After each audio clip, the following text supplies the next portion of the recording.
Welcome everybody on today's webinar. So I'm starting with presentation and then we will go through real use case. So we are starting the webinar, how to search for information in MidPoint.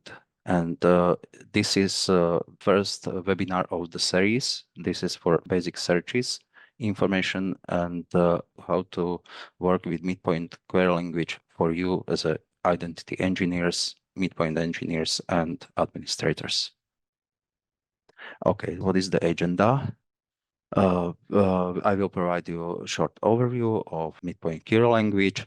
We'll go through examples and tips in real life, and we'll go through real tools and documentation where you can find more information and examples how to use MidPoint Query language. First, why we are moving to MidPoint Query language. I think this explains a lot. This is the primary issue is readability. MidPoint Query language is much more readable and much easier to use than old XML query language that we were using up to now. The MidPoint Query language is now primary query language in MidPoint, and it is bounded to MidPoint object model. So you can query relations between objects, and it brings the main readability benefit is infix instead of prefix notation. So this is a huge step from XML query language. MidPoint query language is available everywhere in MidPoint. In user interface, you can find it as advanced query language. In configuration, there's advanced search, and in configuration, you can find MidPoint queries in query language under text element in filter element. In Groovy code, we have specific API functions, MidPoint Query 4, and some more. What is necessary? And it is for querying with MidPoint Query language, of course, necessary is to understand the structure of MidPoint objects. So for example, for querying users attributes, you must know the attributes names. You can find it in the documentation, but you must understand what these attributes means. So what means assignment target ref or link ref attributes? Let's start with the basics. Basic MidPoint Query language structure is triplet of item, filter name, and value. Yes, so item full name equals John Doe. Easy and straightforward. Item is defined by item path to the attribute. So as you can see, the activation effective status or something like that. Filters are standard filters. There are also starts with, end with, contains, even full text filter is available if enabled in configuration. We have exists filter. This is a filter where you can test whether some attribute is present in the object, and dates. You can search as well your query, use dates values. Dates values are compared as strings. It is easy, and as dates are formatted in the ISO 8601, it is possible to query them as well quite easily. We use logical operators are defined as normal and or not, of course. And what's important, you can use both single or double quotes for enclosing string values. So it means if the string contains double or single quote, you can combine these quotes, not necessary for escaping these special characters. I'm using mostly some double quotes in most examples. Sometimes you need to specify filters or specify just the case insensitive search. You know, all searches in MidPoint are case sensitive. So if you want to specify case insensitive, you can use a matching rule, string ignore case, or origin ignore case, which are used in brackets just after the filter name. MidPoint Query language provides option also to query not only objects by their attributes, but as well referenced objects. Reference objects are, you can imagine that you want to find users which reference to a role A, for example, in this case. So how to do it?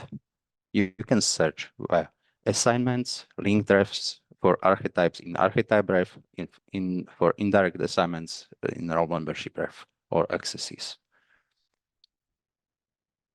For this to search, you can find matches filter. By matches filter, you can search for objects that have directly assigned other object with following OID. So it means we can find all users with role A assigned. Of course, nobody will use OIDs. So we have as well the reference operator at. So now you can describe this as assignment target ref at name superuser. So you can use a type operator as well. And a type operator can define specific and filter specific type of roles of objects. So for example, if services are directly assigned, you can filter just to services. Okay, so the next opposite way is searching objects that are referenced by other objects. It means you are in the view of roles and trying to find roles that are referenced by this user. So which roles user 5 has assigned? This opposite way can be searched by reference byte filter, and the query looks like this. So dot means any object in this view referenced by user type, so any user, and in the path assignment target ref, and name is okay, not user 5 administrator in this query, but you are naming user that you want to find. The important is type operator, which syntax is slightly different than in previous case, but the meaning is the same.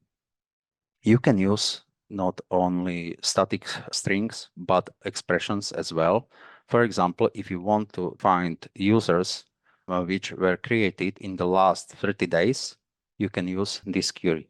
What is important is that this query can't be used, the expressions can't be used in user interface, and evaluation of search expressions is slightly limited. It fully works in dashboards, it fully works in reports and object collections, but on some other places, for example, REST calls, it is not supported. Expressions are identified by backtick if there is one line, or triple backtick followed by new line if there is multi-line expression. You can even use these expressions in objects. And for example, in object collection, it looks like this. What is important, you can see greater filter can be named as well by name. So you don't need to escape the greater sign. In Groovy code, you can use query this way. The example comes from documentation which is on this link. It is quite easy and straightforward. There are in documentation, there are some more examples how to use query in the code. So far, we are querying only objects in MidPoint, but sometimes we need to also to know what happened. So we need to query in the audit logs. So of course, querying it audit is supported as well, and we can see what has happened. In audit, it is queries needs to search two object types, event record type and object delta operation type. For attribute names that are in these two types that are searchable, you can find in documentation in documents named searchable items, and this can help you for definition of queries. What I want to tell you, it is important to limit searches in large audits by timestamp, because normally in user interface in basic search, we have default limit of 24 hours. But in advanced search, you don't have no default limit. In small audit, it doesn't make big issues, but in large audit logs, it may happen that you will wait a lot. Though we have quite good tools for testing, working with queries, and it is Query Playground and Query Converter. You can test new queries that you are working with in this Query Playground, and you can convert old queries from old XML language in Query Converter. We will see how to work with this in the next minutes. So let's go to real example. So far, it was the presentation. Now we will go to real example of real MidPoint. So we will see using MidPoint user interface. We will see how to use MidPoint Query in MidPoint Studio and how to convert queries in with Query Converter. So how the environment looks like now. We are working with 4.8.3 snapshot MidPoint. We have two resources, just 50 users, one inbound, one outbound resource. The outbound, we have application roles, which are creating assignment of this role is creating accounts on application access resource, and some roles have risk level defined. We have one business role, and we will go through assignments and inducements in the objects. So let's go to the environment.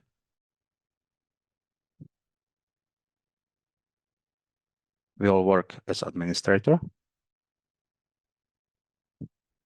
So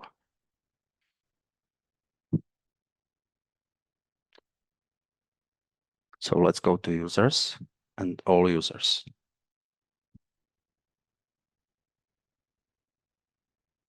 Now we have 51 users in the MidPoint. You can open the advanced query by this and try to search for users.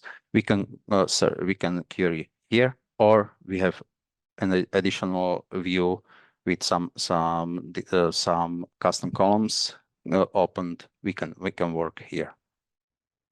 So let's start. For example, you can see we have some users from different localities. Okay, which users? How many users is from London?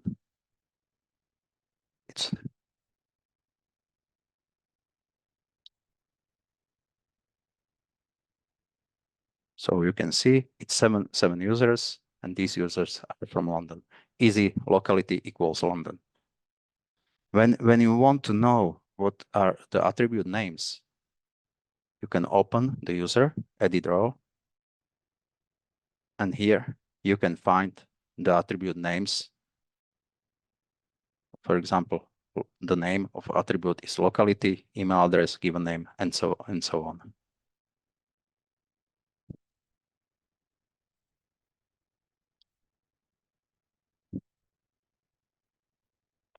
Let's go to another search. For example, let's check which users we have enabled or disabled. Switch back. So we have 51 users now. Some users are disabled. So let's go here. Activation effective status is disabled. Okay. Now we have 8 users. These users are disabled. Or in our case, we can search also for lifecycle states suspended. It's easy as well. I have the queries copied, prepared to display this faster. Now you can see the query it works the same with single quotes or double quotes. Which users, for example, sometimes we have users that, okay, these 2 users have locality missing. Okay, how many users or who has locality missing? Not a problem. Locality not exists operator. So you can combine operators with logical filters, not a problem. Or you can search for active users that are missing locality. Okay, we don't have any active user that is missing locality. So all the users are inactive. That's okay. Now we can look we can see that some users have different lowercase or uppercase domain in the email. How to search for this? We can search for users with email address test.com, but you can see only we found only lowercase. We can search as well for uppercase, or we can use email address ends with string ignore case test.com. And now you can find all people that have email address ending with test.com.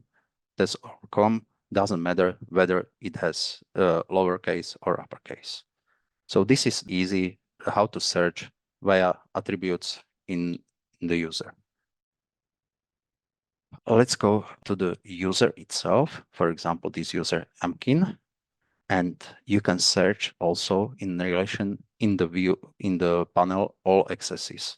In all accesses panel, you can see all accesses that the user has enabled. But you can search here as well that in this all accesses panel. What is important that now you are searching within the object in the role membership ref attribute. So the query looks like this. For example, if I want to know if user has application B and user role assigned, you can define the query this way. You are in the role membership ref attribute, so now just add name of the related object of the related role, and you can see it here. Second option is that you can try to find all services that the user has assigned or where the user has access to, and you can find these 3 services user has access via employee default role. The last last query can be that we can look for all applications in this that the user has access to, and these are these 3 applications. So these are services of application archetype. So you can see two ads in the path. So far it was searching by attributes, and now we can go to accounts to looking accounts and assignments from users. So which users has, for example, role ABC reader assigned? You can see this way. And okay, what happened? Why doesn't this user APPA or doesn't this role APPA reader is not assigned?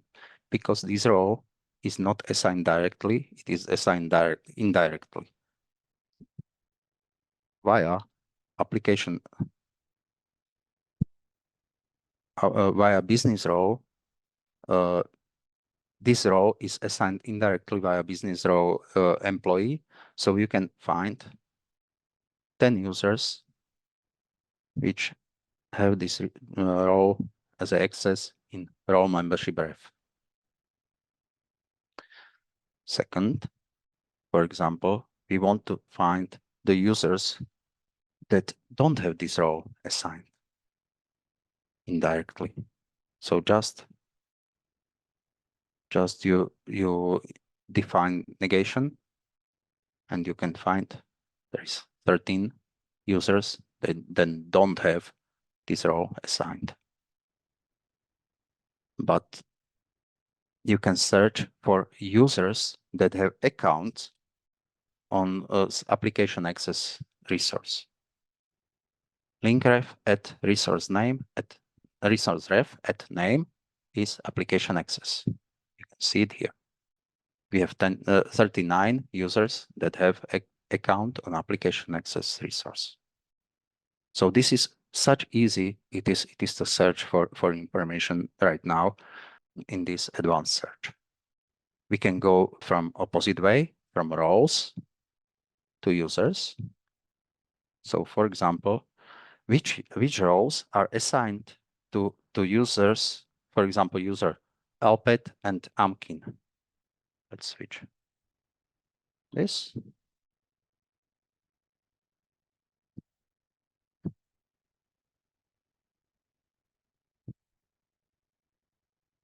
And okay, there is error, unexpected query syntax. You can see it. And what happened? It happened that I wanted to show you how errors are displayed, and we have missing and filter here. And so it is that give me all object referenced by user type and objects that are named mkin or and in the path row membership ref. You can see it here. Okay. If we want to see, for example, rows that are not assigned to anybody, these rows are not assigned to anybody. So you can search even for the rows that are not assigned. Okay, so this was searching for relations. Now, very shortly, we can go to Audit Log Viewer and try to search in Audit. For example, what happened yesterday? Timestamp since yesterday, so timestamp is greater or equal 6th of March. Yeah, now you can see 90 records. Okay, I will filter this for 10 lines. When we delete this, we have 1,700 records. Okay, we can search for all events related to specific user.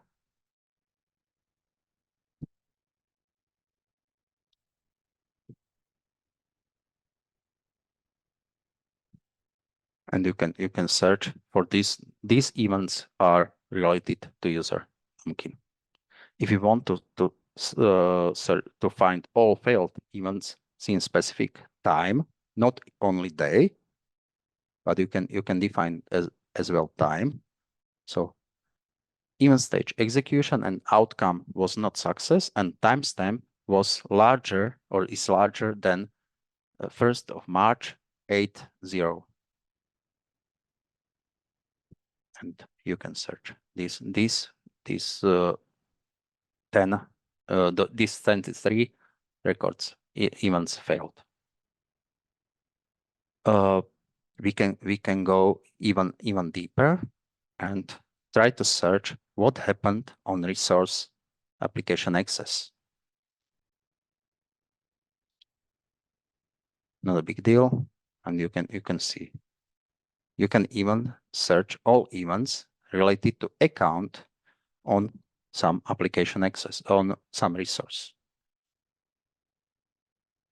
Okay. And you can see.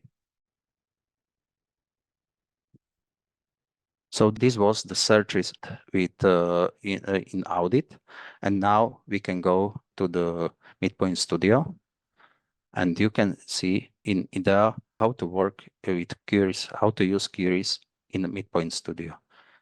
Probably you all know MidPoint Studio. If you don't know, this is a great tool for working with configuration. Now you can search for objects, for example, for user. Just search and you will get users, all users object here. Now, for example, we can search for unassigned roles. So you will select just roles, role, and now there are options how to filter And here you can see MidPoint Query or XML Query. In all the versions of MidPoint Studio, there can be Axiom Query here. Just enter query and filter, and you can see the same list of not unassigned roles like it was in the user interface. You can search as well for shadows. For example, this is more useful for you as an engineer. Sometimes you need to search for shadows related to some particular resource. Now you have shadows on resource, all shadows on resource. So these are the queries for how to search for object using MidPoint Query language in MidPoint Studio. And the last option that we are using, or not last but not least, is Query Playground and Query Converter. Query Playground is great for querying objects in our testing queries. So, for example, these shadows you can test as well here. Shadow, and you can find shadows here. Just this is relation to objects. But what is more important for us is Query Converter. When you have quite a lot of configuration and old configuration with old XML queries, you can use this tool for converting old query from XML query language to the new one. Just use the latest MidPoint, as it was some issues here. And I will show you how to use it. So let's go to objects. For example, we have one object that is task for modifying selected users, and we have query defined here. This is old query filter. So we want to convert this old filter to the new one. How to do it? Just copy this query, paste it here. What will press convert query, but what will happen? Couldn't evaluate query expressions. Why? The prefix q for element q filter is not bound. This is typical error, and I want to show you why.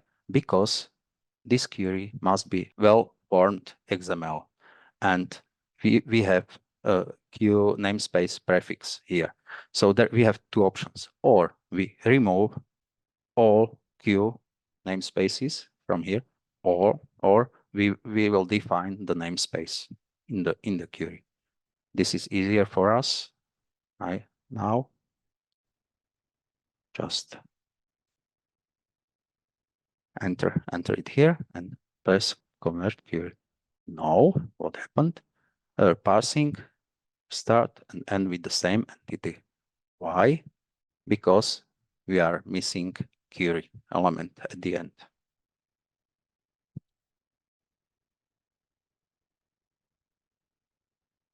Now you can convert, but so far, when you see this row type, you must define object, which is defined in configuration, but not in the query itself.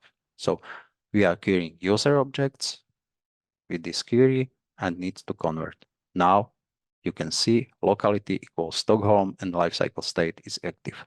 I wanted to show you this strange, it is not strange behavior, it is correct behavior of this query converter, because MidPoint Query language is bounded to object model. So it must know which objects are to be searched. Now, as you copy it, you just put the query into QText attribute element, and you hide Alt, and you can see it is much more readable than it was before.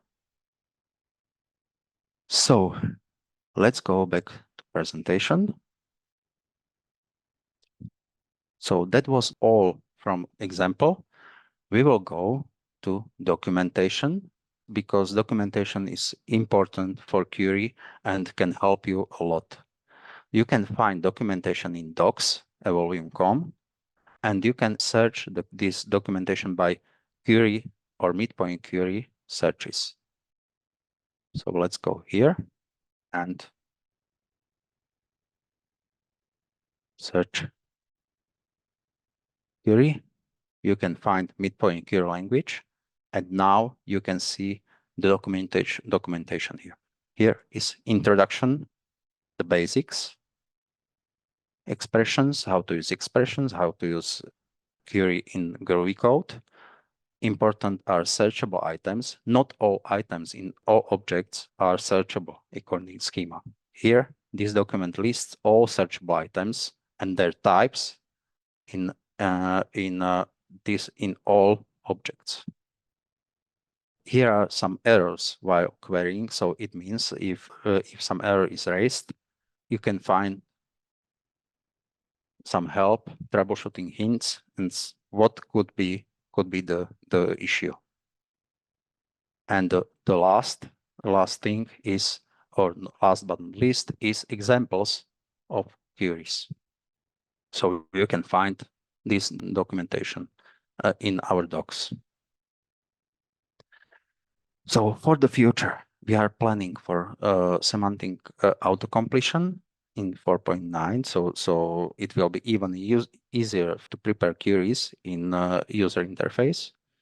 We are preparing a webinar for advanced usage of MidPoint Query language, and we will update documentation. At the end, MidPoint Query language is more natural and more user-friendly. It provides the same queries everywhere in MidPoint for you, and it is possible to use by advanced users. So now with MidPoint Query, it is easier to use it and to query the data, the information that are stored within the data in MidPoint. Thank you for your attention. Thank you.